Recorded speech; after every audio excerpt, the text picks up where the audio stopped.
ఏవోబీలో మరోసారి మావోలు రెచ్చిపోయారు. విజయనగరం జిల్లా నారాయణపట్నం బ్లాక్లోని తొలుగుముండిలో రహదారిలో పనులను అడ్డుకున్నారు. పనులు ఆపివేయాలంటూ 2 ట్రాక్టర్లు జేసీబీని తగులబెట్టారు. రోడ్డు పనులు చేపడితే తీవ్ర పరిణామాలు తప్పవని హెచ్చరించారు.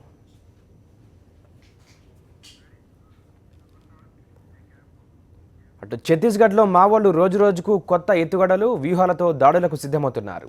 ఇటీవల సుక్మా జిల్లాలో మావోలు జరిపిన దాడిలో 26 మంది సిఆర్పీఎఫ్ జవాన్లు చనిపోయారు. కఠోర శిక్షణ, అధునాతన ఆయుధాలున్న జవాన్లు మావోల చేతిలో చనిపోవడం అందరినీ ఆశ్చర్యపరుస్తుంది. అయితే మావోలు భద్రతా బలగాలకు ధీటుగా శిక్షణ పొందుతున్నారని, దీనివల్లే ఛత్తీస్గఢ్ అడవుల్లో పైచేయి సాధిస్తున్నారని తెలుస్తోంది.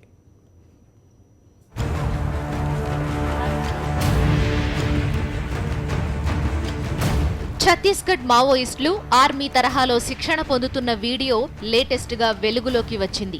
ఇందులో యువ మావోయిస్టులు ట్రెక్కింగ్ తో పాటు నేలపైన పాకుతూ శిక్షణ తీసుకుంటున్న దృశ్యాలు కనిపిస్తున్నాయి.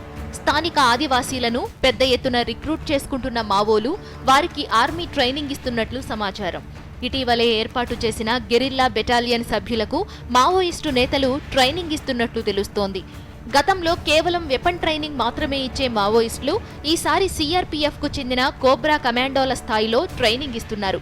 ఓవైపు ఆయుధాన్ని ఒడుపుగా పట్టుకుని కాల్పులు జరుపుతూనే రిట్రీట్ అయ్యే విధంగా ట్రైన్ అవుతున్న దృశ్యాలున్నాయి. దీంతో పాటు గెరిల్లా తరహాలో చెట్లపై నుంచి దాడి చేసే విధంగా మావోయిస్టులు ఈ క్యాంపులో శిక్షణ తీసుకున్నారు.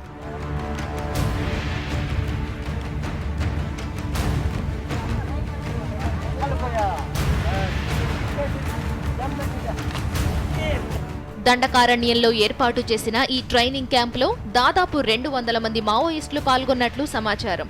గతంలో మిలిటరీ కమాండర్గా పనిచేసిన ఓ సెంట్రల్ కమిటీ సభ్యుడి ఆధ్వర్యంలో ఈ శిక్షణా తరగతులు నిర్వహించినట్లు తెలుస్తోంది. AK-47 లాంటి అత్యాధునిక ఆయుధాలపైన ఈ క్యాంపులో ట్రైనింగ్ ఇచ్చారు. ఈ ఏడాది ఫిబ్రవరిలో తీసిందిగా చెబుతున్న ఈ వీడియోలో ఉన్న మావోయిస్టులే ఇటీవల జరిగిన చింతగుఫ దాడిలో పాల్గొన్నట్లు సమాచారం.